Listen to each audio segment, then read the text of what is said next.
Welcome to the Improving the Use of Data in Decision-Making webinar.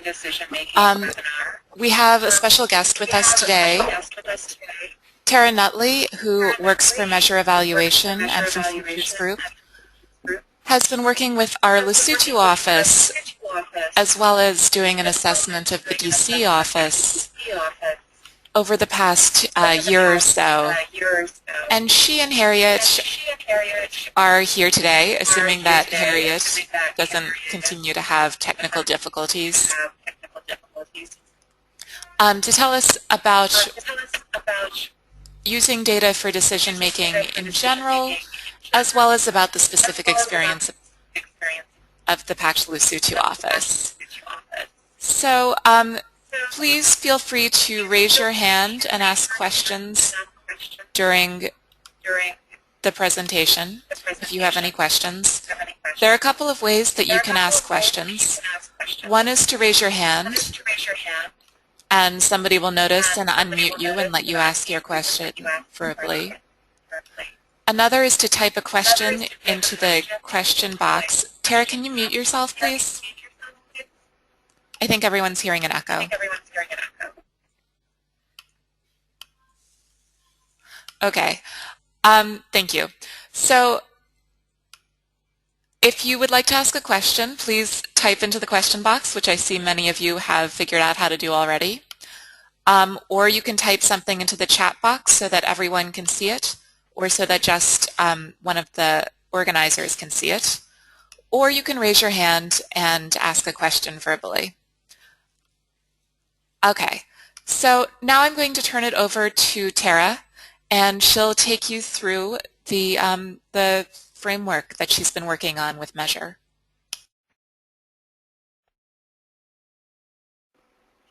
Hello, everybody. So thanks, Jade, for that introduction. So I will kind of start the morning here, and then hopefully we'll find Harriet. She'll find her voice here on the internet, and she'll finish up.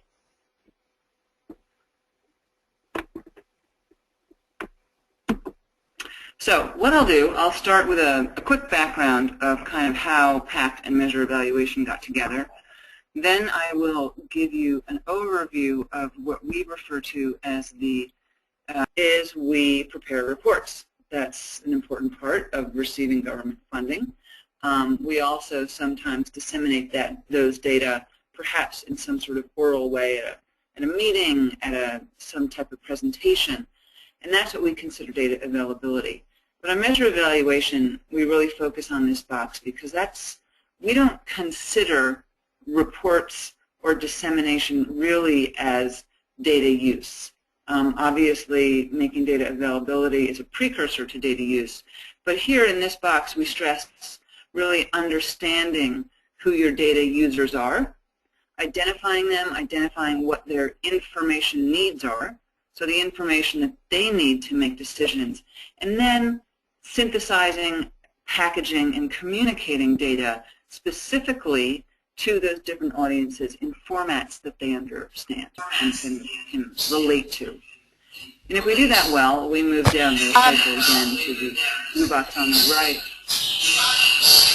which is the utilization box. And here we talk a lot about ensuring that we have our data users and data producers working together to understand, to unpack, to translate those data so that they are in turn used to improve health systems and ultimately to improve health. And that's the box on the far right. And we also see kind of decision-making and data use as a cyclic event. It's not a one-time event. So if you have positive experiences using data, that generates demand for additional data to be used in decision-making. So then you continue down the cycle to the bottom box where demand is generated, and then ultimately up to the collection of additional quality data. And the whole cycle then turns kind of seamlessly. And the orange around the boxes, you can see we have coordination, collaboration, and capacity building, because to do a lot of what I just mentioned, you need those three elements. So that's a quick overview of how we see decision-making and data use on Measure Evaluation, and that's what we tried to enact in Pact Lesotho in that partnership. Tara, Anthony has a question, so I'm going to unmute him. Okay. Anthony, go ahead and ask your question. Yep. Thank you very much, Jade. Thank you very much also. Pact Nigeria team is with you guys in this, and we are very happy to have this kind of information. Yep. We would like to know, as the presentation goes on, we would like to know if this presentation can be shared to all teams so we can also revisit it later. That's my question. Yeah, I'll take that question. We're recording it already, so the recording of the webinar along with your questions and Tara's narrative of the presentation will be available afterwards. And we'll also send out the slides themselves so that if you're in a low bandwidth situation, you can just read through the slides and the notes that accompany them. Okay, thank you very much. You can go on now. Thank you, Anthony. Can I just ask everybody to mute their microphones? We seem to be having a little bit of feedback. Okay, so the measure evaluation intervention, let me tell you a bit about that. The history on the project is that we had a series of tools that we had developed that we used to facilitate data use in various ways. We also had some training materials we used, and there were these strategies that we promoted. But as we gained experience kind of applying these in different country programs, we noted that, oftentimes it takes more than just one training or one tool application to really achieve sustained use of information in decision making. So we kind of packaged all of what we were doing into this comprehensive approach to improve data use. And it's an 8-part intervention, and as I mentioned, it's based on our experience and also the literature and the experience of others. So we put this package together, and then we kind of shopped around for different partnerships to test the intervention. And we were looking for different organizations that were out there delivering services, because Measure doesn't deliver services.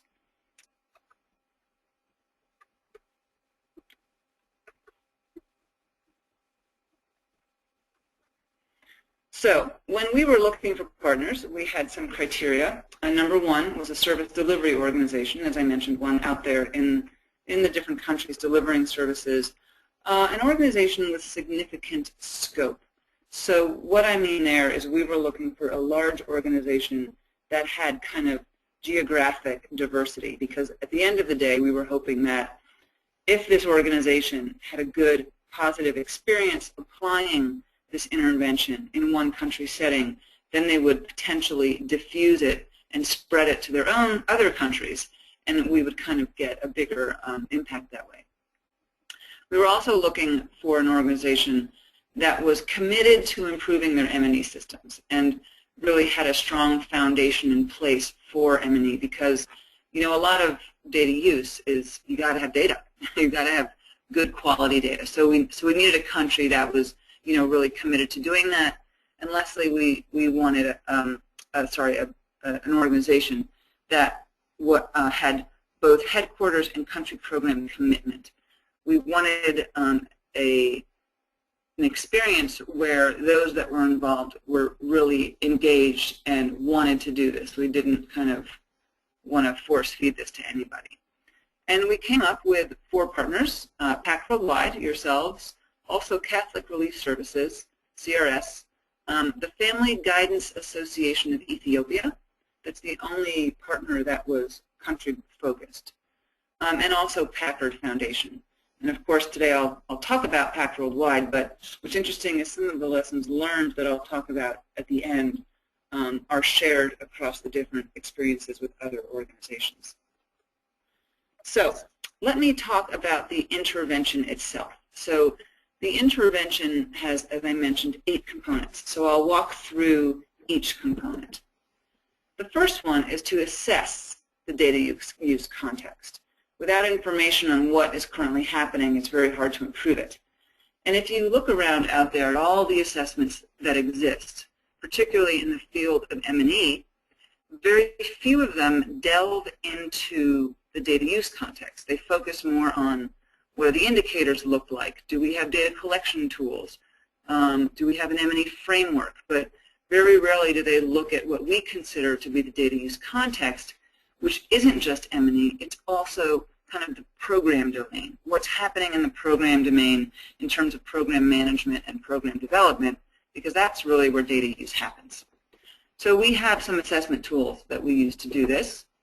You then, obviously, based on that information, develop a work plan. The second thing to consider is this concept of engaging data users and data producers. And a data user is that program side, the program management, and the data producers is the M&E side. And in many contexts, these two groups of professionals don't really work together in a meaningful way.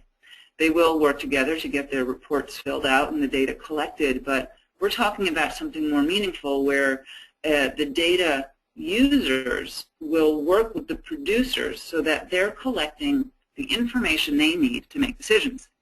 And the data producers are informing the users of how that data was collected, kind of clarifying the quality around those data, and also alerting them to any other data sources that the data users aren't aware of.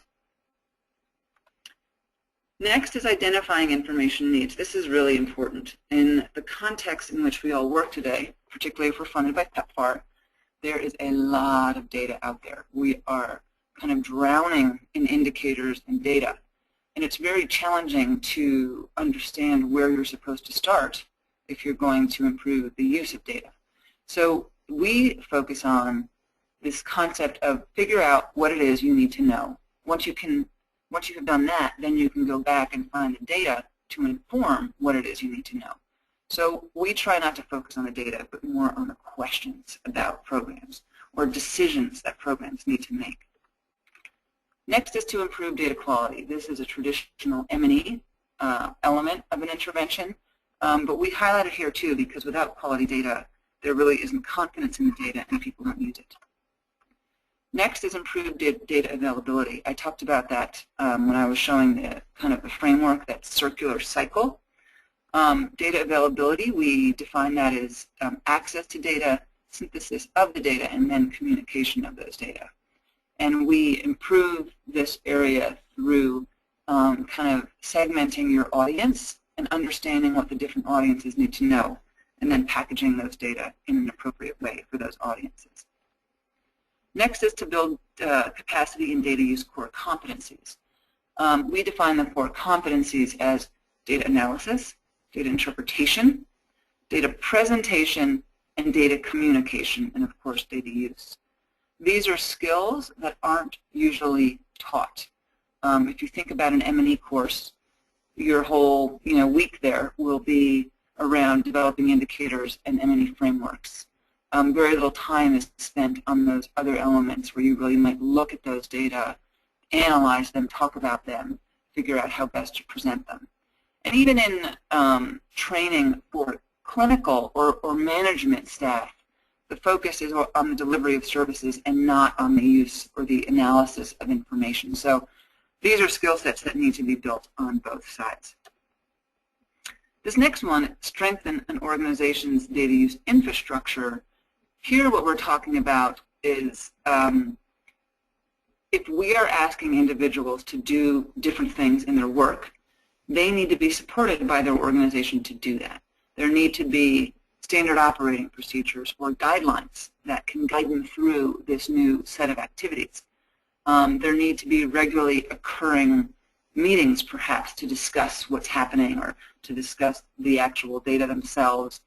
Job descriptions need to be clarified so individuals understand who does what in this new intervention area. So it's really kind of supporting the organization to support the individual so that this new intervention area can be sustained over time.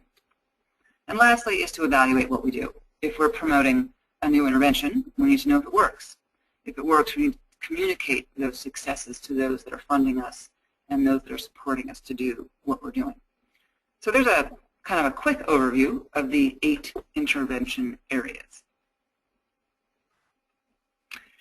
And here's a way to look at it for those of us that are in M&E in terms of kind of our logic model. You see the black box here is the intervention with those 8 elements inside. And what we're looking for in terms of intermediate outcomes is that individual data use skills, capacity, attitudes, and behaviors are improved. And also data use procedures and policies are there, they're created, and they're functioning to support those individuals. And this, in turn, leads to data regularly being demanded, analyzed, synthesized, reviewed, and used. And all of this would then, in turn, lead to an improved health system and improved health outcomes. So that's kind of how we see this playing out, if you want to look at it visually in terms of a causal pathway. So now what we're going to do is we're going to talk about how we took these 8 intervention areas and applied them in Lesotho. This partnership, just a little background here. So the overall partnership with Pact started in about March of 2012. And I worked with Pact in DC for a while to kind of understand what they wanted to do, what their weaknesses were kind of at that sort of headquarters or, DC level. And then we worked to select a country program, and then Pact volunteered for that.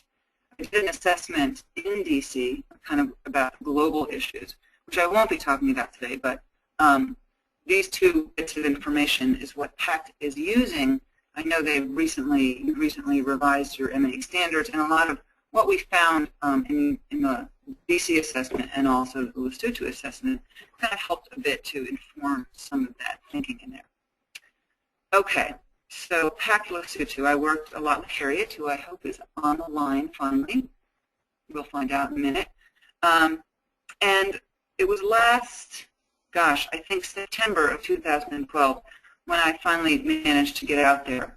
And we conducted this data use assessment that I mentioned earlier. Yes, it was September. And what we did was we used kind of a mixed methods approach. We did in-depth interviews, focus group discussions, a participatory workshop, and we applied a self-administered questionnaire called the OBAT, and it looks at kind of personal behaviors and perceptions around data use.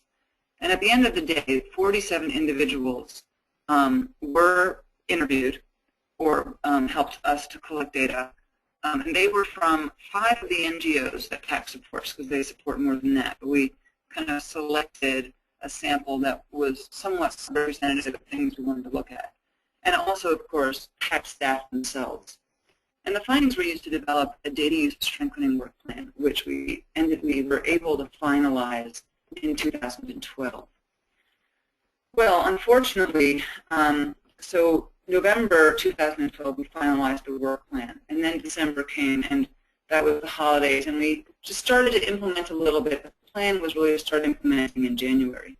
And right around January, USAID, they decided to kind of reorient their program priorities. And they mandated that the prevention program close, and also the OBC programs. And those were the NGOs, obviously, that we were working with.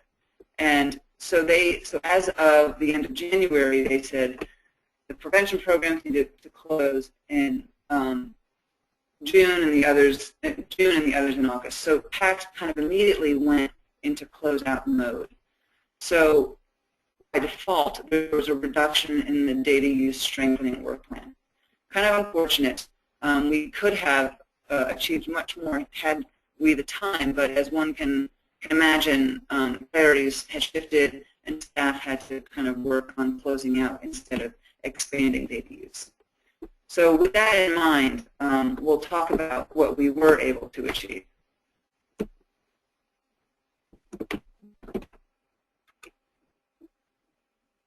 Sorry, I'm having challenges forwarding my slides here for some reason.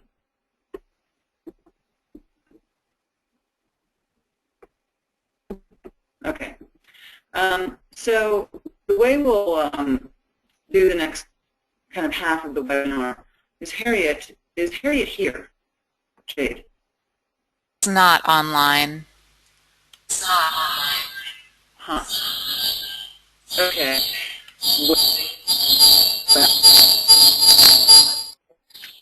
I will try to do Harriet's. Okay, what I propose is that Tara take us very briefly through just an overview of the content that Harriet was going to present. She won't be able to go into as much detail, unfortunately. If Harriet does manage to make it on, we'll hand the mic over to her, of course. And then we'll have Harriet record her part of the webinar later and make them both available online.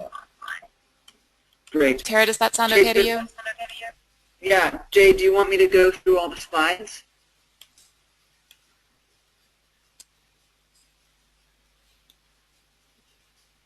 Tara, I can't hear you. I'm not sure if that's my fault or something else. Do you want me to go through all the slides?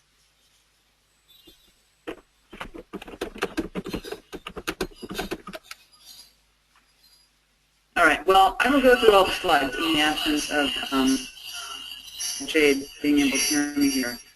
As I mentioned, I won't be able to do them all justice as Harriet would, but I'm familiar with what we have here. Okay. So I will talk about each of the 8 intervention areas. I'll talk about what we found in the assessment and then what we did to address that finding in terms of an activity in the work plan. And then I'll talk a little bit about what we managed to achieve, even in light of the program closure. All right.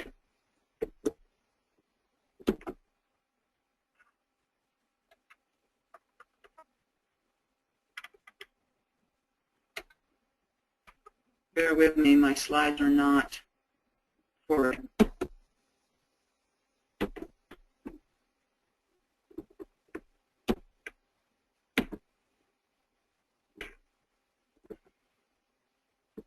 Okay, so the first 3 intervention areas, the first one was the assessment. So the second was to engage data users and data producers.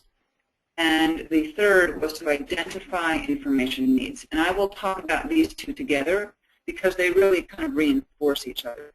Once we engage data users and producers, we are able to identify information needs. So what we found in Pact Lesotho was that there actually was a bit of overlap. There was the data users and data producers did work well together. It's a small country program. They reinforce the work of each other. However, even though they worked together, they really didn't work together sufficiently to discuss their data. Most of their interactions were around data collection, which is a very common finding.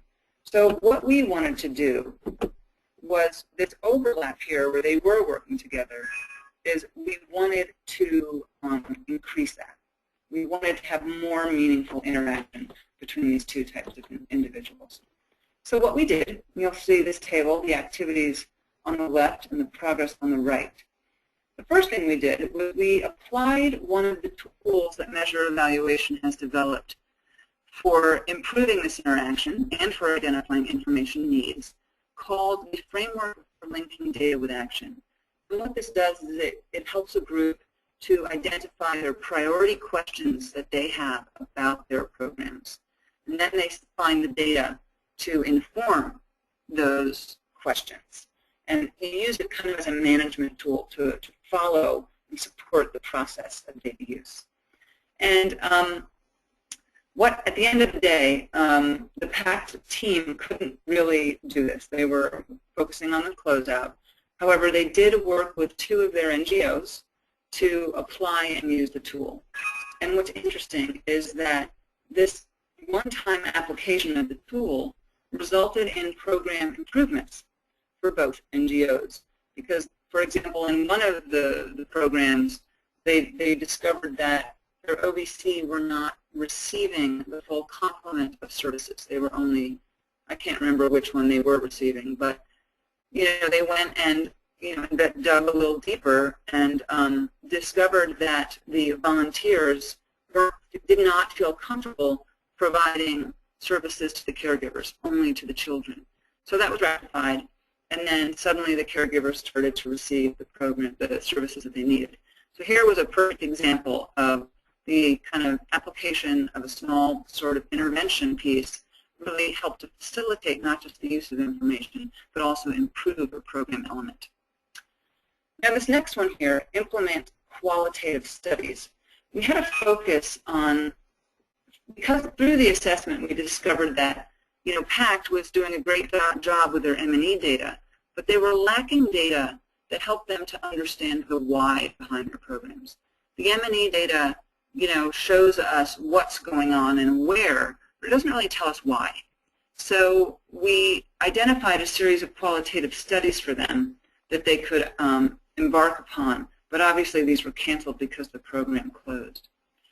We also discovered that they had a wealth of information already in the Pact offices that they were not using. They had these TA reports and site visit reports that were a source of qualitative information that nobody was looking at, nobody was analyzing systematically. So that was another suggestion, another proposed activity, was to start analyzing in a sort of systematic way these data and see what they tell them about their programs. So they did this, and the first thing they did was to look at that data collection form, and they revised it because it wasn't providing them kind of systematic, with the same information systematically. So that was their first step, and then they were going to conduct the analysis, but they did not get there. But they did revise the data collection tool. The next activity was to implement in-depth data review data use meetings with their partner NGOs. Now, Pact had been doing this, but not necessarily in-depth. They have a lot of partners. It takes time to do this, and so that was something that they actually had planned to do anyway. We just kind of strengthened this activity together. And once again, because of program closure, they were really only able to do this once with 2 NGOs. And this is where they applied that framework and where they achieved the 2 improvements in their programs. So this regular meetings where they would use the tool was kind of the plan. And then the last one here is Pact had these monthly meetings, and the idea here was, once they had data use successes and improving programs, they would share these at the monthly meetings to kind of engage and excite other staff members and kind of build on these successes. So once at their monthly meetings, they were to discuss data-supported best practices, and they were able to do this once. Okay, our next 2 areas here is around improving data quality and improving data availability. So we discovered that Pact had a really good data quality system in place already. They were doing regular data quality checks, but they were not regular at all NGOs at their site level. Also, there was a wide sort of misunderstanding or non-understanding of the value of data. Everybody knew that you collect data to report to donors, and then also you have to do that to get continued funding. But Pact staff alike and NGO staff couldn't really, when prompted, they did not state that data is a way that you can improve your programs and understand your programs. So that was an important finding. In terms of data availability, they had good systems in place to store their data and synthesize and communicate the data to their partner NGOs. But they had a challenge communicating their data beyond their partners to other key stakeholders. So what did they do? In terms of data quality, they ensured that all NGOs conducted routine data quality checks. This is a long, ongoing, as we all know that work in M&E, this takes time. And because of the program closure, they didn't quite get to finish it, but they were making progress and saw some data quality improvements. They also revised their MERL plan to include a data use section. So each indicator, in addition to saying, like, I don't know what your indicator reference sheets look like, but for each indicator it specified how these data could be used to manage and improve programs. So that was helpful. We also recommended that they develop a communication plan so that they could communicate their data more effectively, their findings more efficiently. This, unfortunately, was canceled.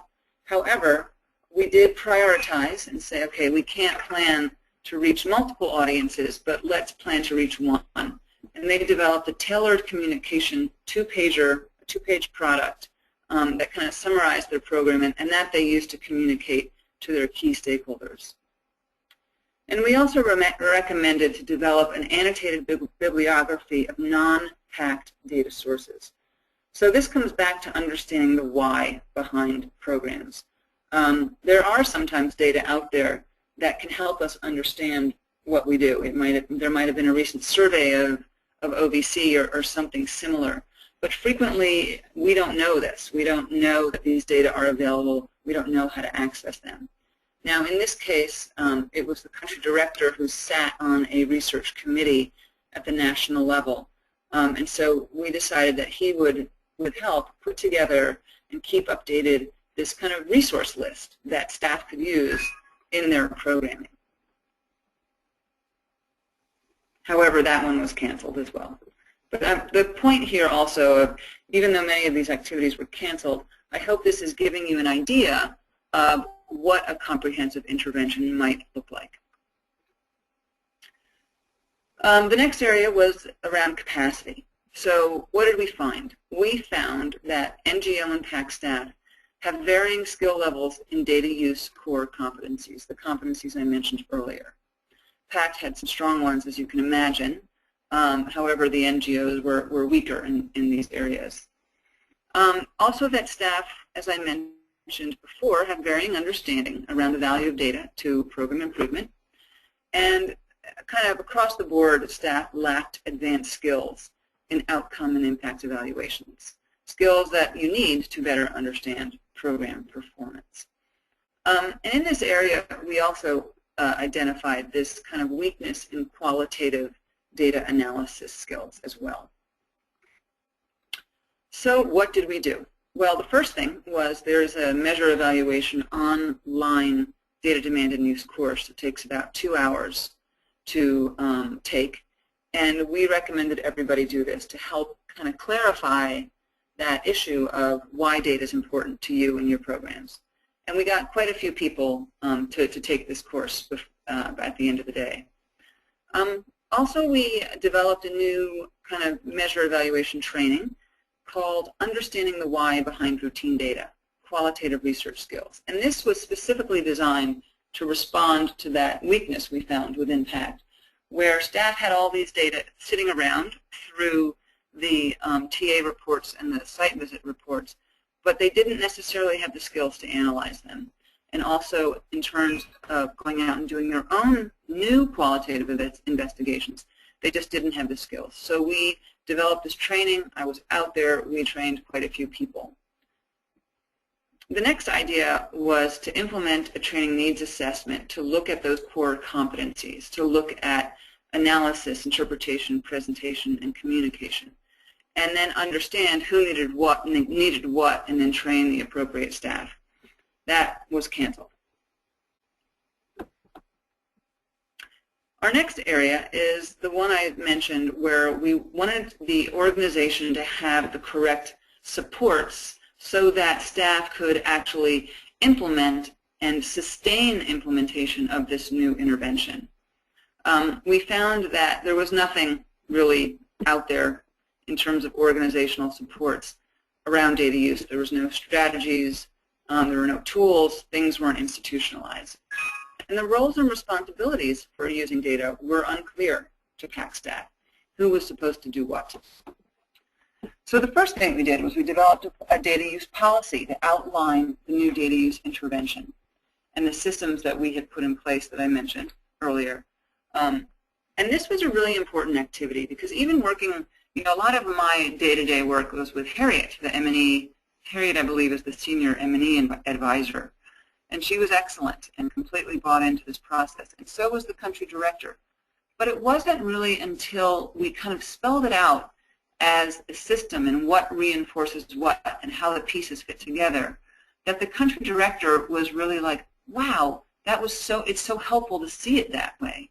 It made it clear to how the program side is also involved in this process. Everybody knows the M&E side is. It has to do with data, right? That's their job. But this helped to clarify how all these little different intervention bits kind of came together into one sort of comprehensive set of activities. And we completed it. We drafted the whole thing. We had lots of involvement from the country director, and you know, because of the program closure, we never implemented it, but it's a very important kind of document that we have for potentially other countries to follow. And lastly, another important element here was to revise individual job descriptions to clarify staff who are responsible for each element of the DDU intervention. One of the biggest challenges in data use is that the program staff frequently kind of throw up their hands and say, oh, but that's data, that's not my job, that's M&E's job, that's the M&E unit's job. And actually that's not true, as we saw in that first conceptual circle framework. It's really everybody's job, and it's really important that people understand what their specific roles are.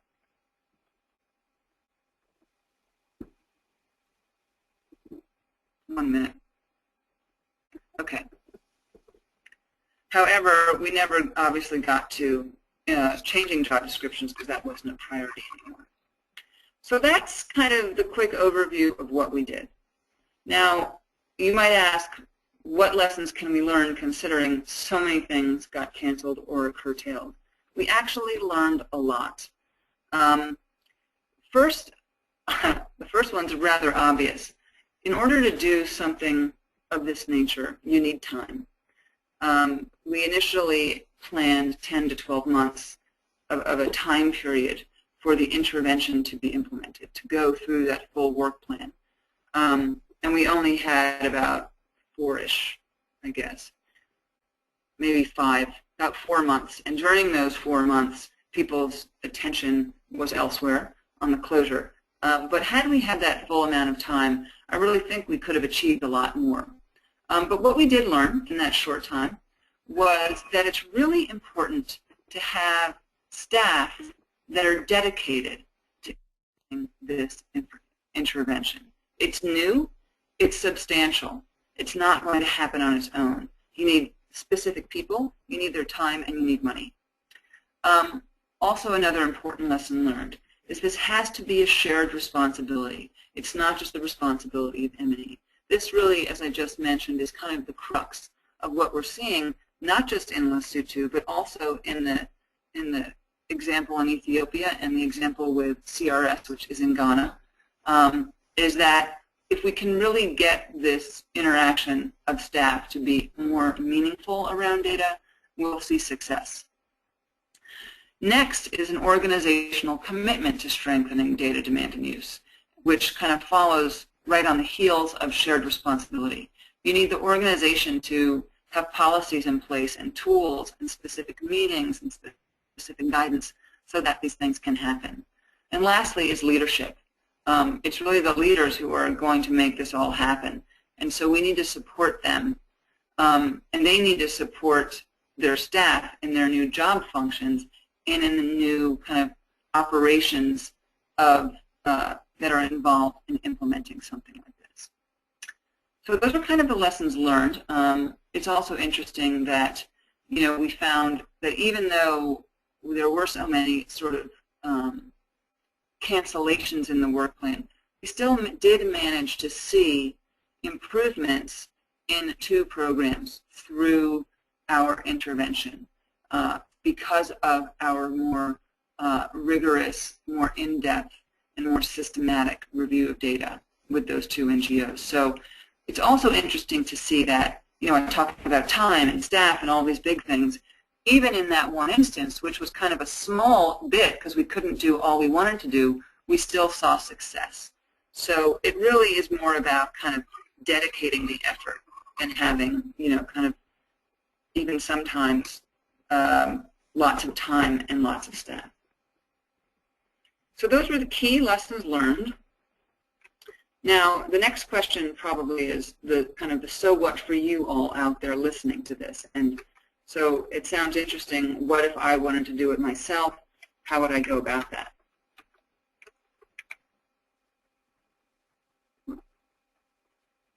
I'm sorry, I'm having all sorts of issues advancing here.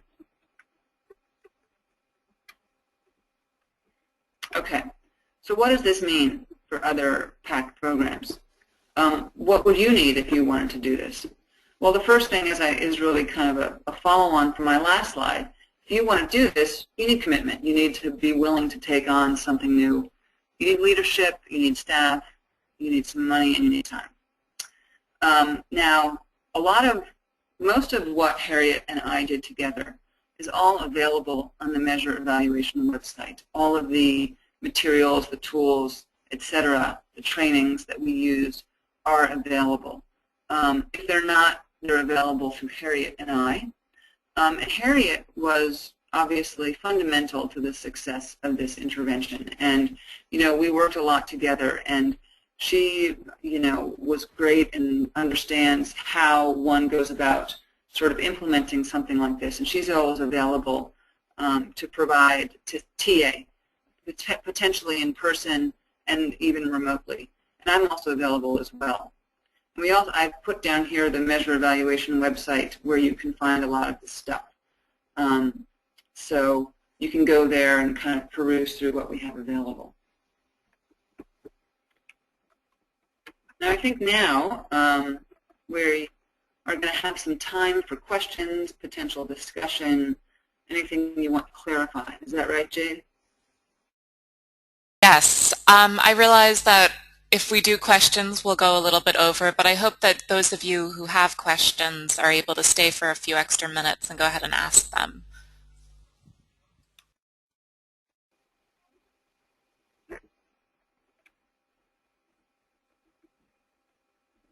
And again, you can either raise your hand to ask a question and we'll unmute you, or you can type your question into either the questions box or the chat box below, and we'll read it out loud. Tara, while we're waiting for people to think about their questions, can you talk a little bit more about how organizations can really get started in implementing their own data assessments? When you say data assessments, you mean kind of that assessment that we did in this context? Yeah, that seems like a natural first step. I'm not sure if that's something that you would always recommend as a first step in getting a data use policy, or if it was specific to the Lesotho context, or if it's something that all organizations should do, and what organizations might generally expect as those steps. Yeah, we definitely recommend the conducting an assessment first. As I mentioned, we really need to understand kind of the program management side as well as the data side. So it's really important to do this sort of thing. We have a series of open-ended questions that we use to do kind of in-depth interviews with. And these can be tailored, and we do tailor them in every context, depending on what we know about the organization. But at the crux, they're all kind of getting at the same issues. And our questions probe along those, what would it be, 6 intervention areas, because 2 of those, one's an assessment, one's a final evaluation, right? So they probe around capacity, they probe around data user, data producer interaction, around data quality, around data communication. So they map back to the intervention areas so we can understand what's going on. So we use this in-depth assessment questionnaire. And I've done it before one-on-one. I've done it with multiple people, like 3 or 4 people answering the questions. I've also done it in a workshop setting where a group sits together with the questions and they discuss them and they come out with their findings. So you can do it in different ways, depending on how much time and money you have or really what's appropriate for you. So we use those questions to kind of understand what's going on. We also have another tool that allows us to probe around general barriers to data use. And that we frequently do in a workshop setting as well, but that can also be in a one-on-one sort of interview. We often also look at the flow of information in an organization, and that's another tool that we use where you map your information flow. And the other tool we use is the OBAT, which is actually a tool that's part of a big routine health information system assessment, and we've just pulled out some questions from that. And it gets at kind of individual perceptions around data and the value of data. So those are the different tools that we apply. Sometimes all, sometimes two, it depends. And then we analyze that information to come up with our findings. And then we develop recommendations based on those. Thanks, Tara. Anthony has a question, I think. So I'm unmuting you, Anthony. Go ahead. So unmuted. Anthony, go ahead. Yeah, Jay, thanks for this presentation. We would like one of my colleagues here, because we're seated in the conference room, would like to find out what's the meaning of the OBAT, OBAT, as part of the tools they used earlier in the presentation. Did you get that? The OBAT, sorry. Yeah. So the OBAT stands for Organizational and Behavioral Assessment Tool, OBAT. And that is the tool I was just talking about. It's part of a much bigger assessment called PRISM. And that PRISM is something we developed on Measure Evaluation to assess an entire routine information system. And the OBAT is a self-administered questionnaire around your kind of personal perceptions around data use and how you perceive the organization that you work in values data use. Also, it has an element in there that assesses an individual's perceived ability to do things like analyze data, graph data, interpret data. And then there's a skills competency where we actually give them a skills test and we compare perceived ability versus real ability. So it's a pretty big tool that we've pulled out and taken pieces of. But the original OBAT is part of the PRISM assessment for assessing routine information systems.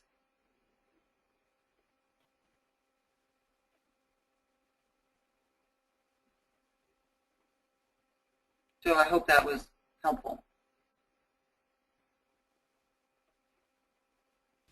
Yeah, thanks, Tara. Let me just take a last look through and see if there are any more questions.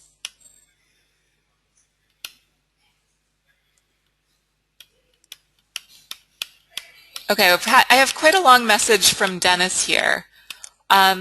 Dennis, I'm going to unmute you.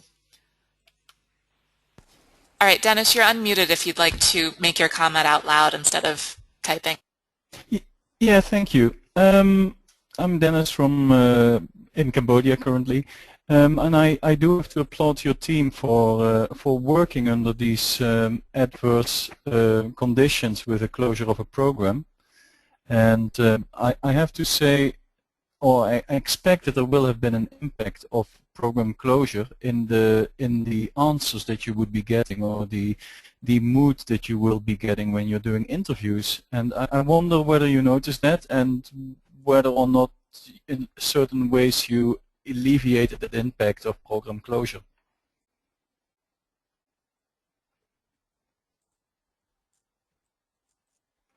Thanks, Dennis. So I'm going to kind of paraphrase to see if I fully understood your question. So saying, did we note any sort of kind of, are you asking when we did the initial assessment if we noted that there was going to be a potential closure? I'm sorry, can you rephrase? No, I'm looking at the end of your work. Mm-hmm. At that point, people knew that it would be closing, and you were still doing interviews, I'm guessing. And No. I'm wondering if you you weren't. Okay. So the interviews we conducted at the beginning, right? Okay. Yeah, so we did the initial assessment in September. We ended up, ideally, the plan was we do the September 2012 assessment. We came up with our work plan. We implement the work plan, and then we were going to go back and assess in October and do the final kind of evaluation. Obviously, we did not do that. So to come up with what we have here in this presentation, it was through Harriet kind of following up with the NGOs and understanding what they had accomplished. Okay. But it is interesting. One, I also have to applaud the Pact Lesotho team because here they are, closing out. People are losing their jobs. They know that they're going to be laid off in 2 months. Yet they were still committed to implementing the few elements that we tried to retain in our data use work plan. So it was really interesting. And of course, some of them saw value in doing just that. So I think something I didn't mention was Pact was able to use that tool, the framework for linking data with action. And they did it instead of saying, the one question I remember they had about their programs before we learned about the closure was apparently every January they experienced a dip in OVC services, like significantly, and they didn't know why. Yet the budget, kind of output was still the same. So why were services going down and expenditures remaining the same? Like, what was happening? Where were they going? Were they getting services somewhere else? So that was the question that they identified in their framework to answer. Obviously, they couldn't answer that because now they're focusing on closeout. But what they did decide to do instead was they put a new question in there around the effect of their programs on improving service access and, service access and meeting health needs of their clients. So they were able to answer that question through a document review, through kind of looking at some of their existing information that they had already collected. They compared, I don't really remember the names of your tools, but there's some organizational capacity tool that you have, and they compared the results of that initially with one that they had done maybe 6 months prior. They had never really analyzed that information in this way before. And they also used some M&E data to kind of round out what they were looking at. So they did find a way, if they knew the tool was useful and they found a way to use it more in an evaluation aspect than a program kind of new program area, program development way. So even under all the closures and people, potentially losing their jobs, they were still able to implement pieces of this. Good. Thank you. The next question we have is from Carrie. Carrie, do you want to go ahead and ask your question? You're unmuted now.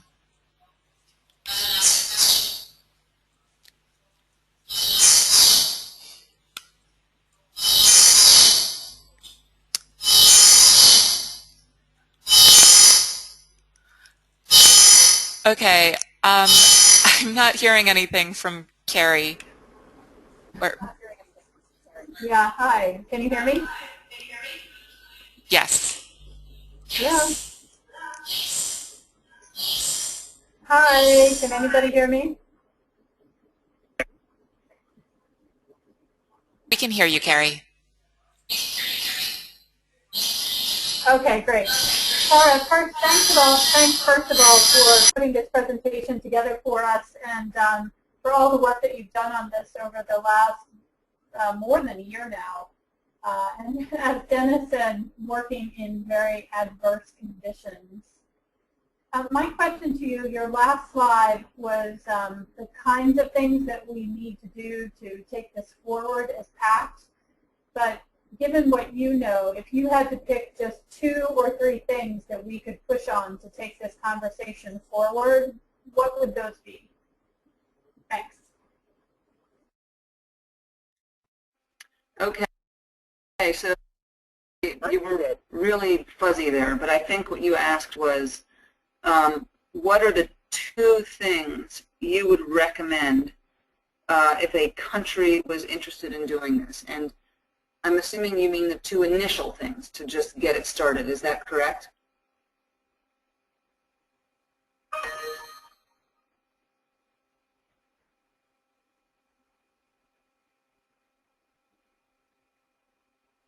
I'm going to assume yeah. I'm muted. I don't hear Carrie. The first thing, obviously, would be to conduct some sort of an assessment. You know, as I mentioned, the scope can vary from something that's pretty involved to something that you could do in a participatory workshop in a day. And we have examples of that on Measure that I can share. Actually, we did it in Lesotho as well, so we have that agenda. But it's really important to understand what is going on in terms of data use in your context before you start, because we all assume we know, but we don't. It's also a great way to really kickstart that beginning to foster a deeper work relationship between the M&E professionals and the program professionals to really kind of make the point that this is a shared responsibility. So I would say that would be the first thing that you really should do in some capacity. The other thing that I know everyone should do, assessment or not, is more meaningful discussions of data. You know, it seems so simple as a recommendation. If you want to use your data, you got to look at it, and you got to talk about it. And as I said, that seems very simple. And everyone says, oh, we do that, we do that, we do that. But what I have noted is whenever there is some sort of a discussion about data, frequently what's happening is the M&E people are showing the results of that quarter's analysis, for example. And they'll point out that this one went up and that one went down, but there's really no meaningful discussion about what that means for programs. What the discussion is around frequently is around data quality or around clarifying the indicator that they're showing on the slide.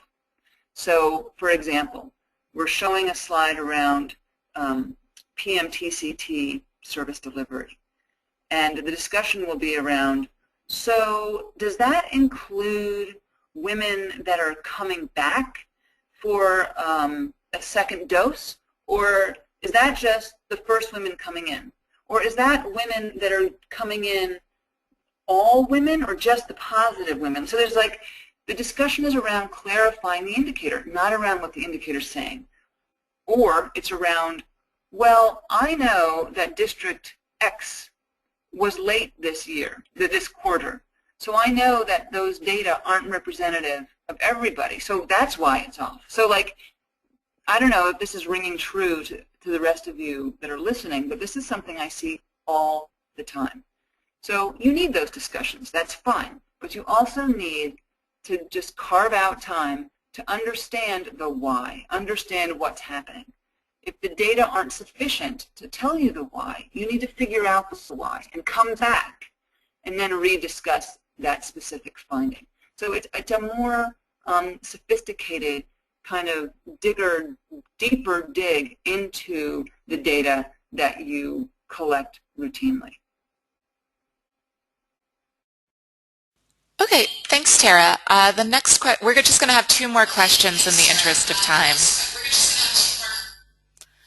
The first one will be from Dr. Banjo. So, Dr. Banjo, I'm going to unmute you, and then once we've finished with the response to your question, we'll hear from Robinson.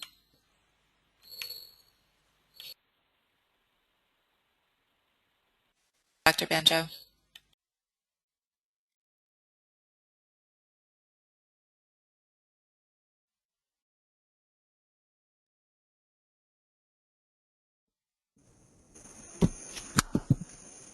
Hello, can you hear me? We can hear you. Hello, can you hear Yes, me? we hear you. We hear you. I wanted, hello? Jade and Sarah, are you hearing me? I am hearing you. Thanks for the presentation.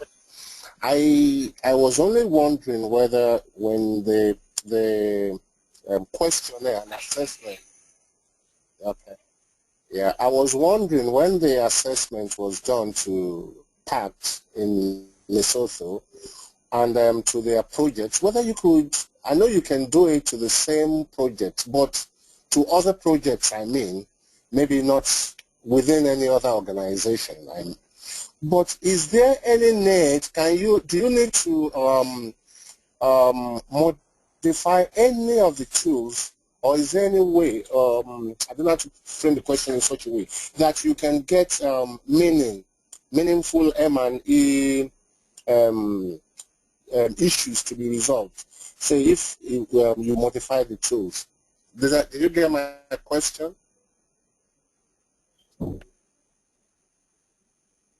So Hello? are you asking if the tools, hi, are you asking if the tools, the assessment tools need to be modified, or if they can just be used as is? Is that your question?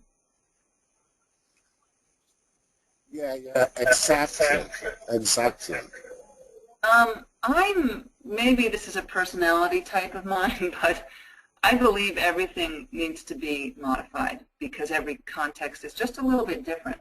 And I'm not talking about rewriting them or anything, but like, you know, what's a good example? You know, I know in Pact, for example, in Pact Lesotho, there was already a lot of interaction between the M&E staff and the program staff.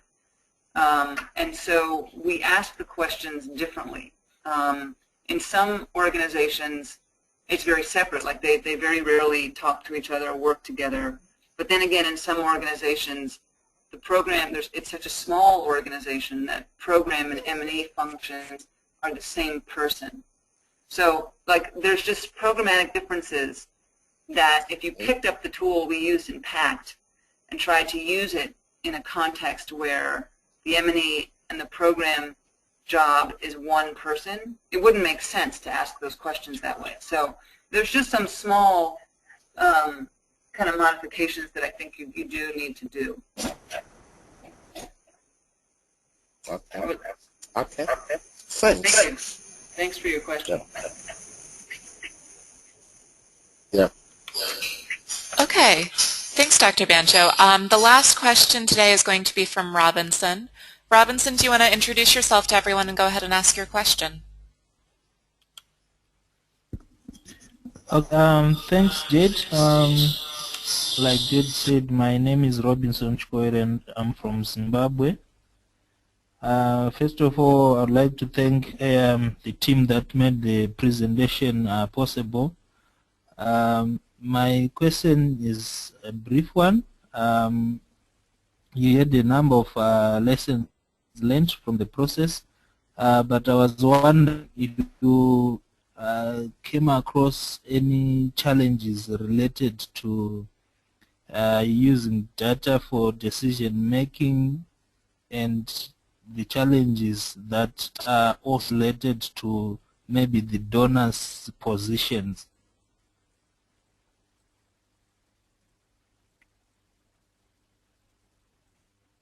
Thank you, Robinson. Challenges, it was nothing but challenges. You know, because of the program closure, that was really hard. But I think, you know, if I can reflect upon the differences between Lesotho and Ethiopia, like Ethiopia, the organization we worked with there, it's basically the National Family Planning IPPF affiliate. So the government provides services through their facilities, And then the international Planned Parenthood facilities were the ones that we were working with. And, you know, Ethiopia is an enormous country with an enormous population. And it's just a huge program. And so they had something like 25 M&E officers. And Lesotho had 2. And it was really, I feel like in the Ethiopia program, you know, we got a lot more done because there were just more people to do it. And we got a lot of diffusion. So, for example, we did a training in Ethiopia, and then we left, and the staff there from FGAE, the Family Guidance Association of Ethiopia, they replicated it multiple times because they just had that many staff that people could be pulled away to go do different initiatives. In Lesotho, with 2 people, you know, they're kind of constrained to their work plan. So I would say potentially sometimes the challenge is, you know, just bodies. You need, if you're going to do something new, you need to have people available to do it. And Harriet and Lucy were just extraordinary in their ability to add this stuff into their work plan, but we could have done more. You know, I guess everybody would say that about what they do, but even if we were more able to kind of pull in the program staff more, you know, there still was, by the time we left, there is a distinction between the M&E and the program staff, where the program staff do consider that anything with data is the job of M&E. So we were working on that issue, you know, and had we been able to kind of overcome it, we would have potentially had more people to draw in to actually do the doing part. So I hope I answered your question.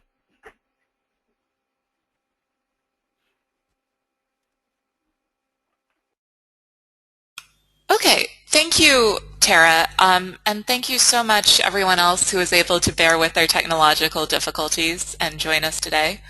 I'm really sorry Harriet couldn't end up signing on to join us, but she'll certainly be available to continue to answer questions and such about the Lesotho experience.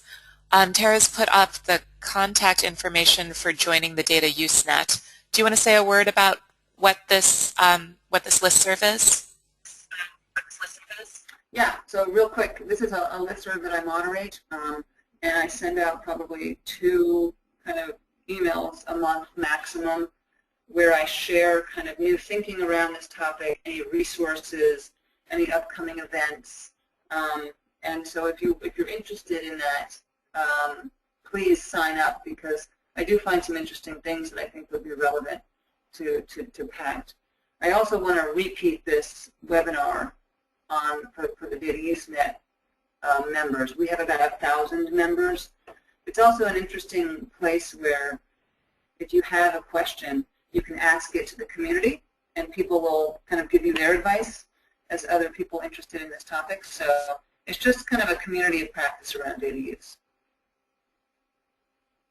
Great, thanks. All right. We'll be sending out the materials related to this webinar later. I hope everyone has a great day, and thanks again for joining us. Thanks, everybody. My pleasure, and sorry Harriet couldn't be here.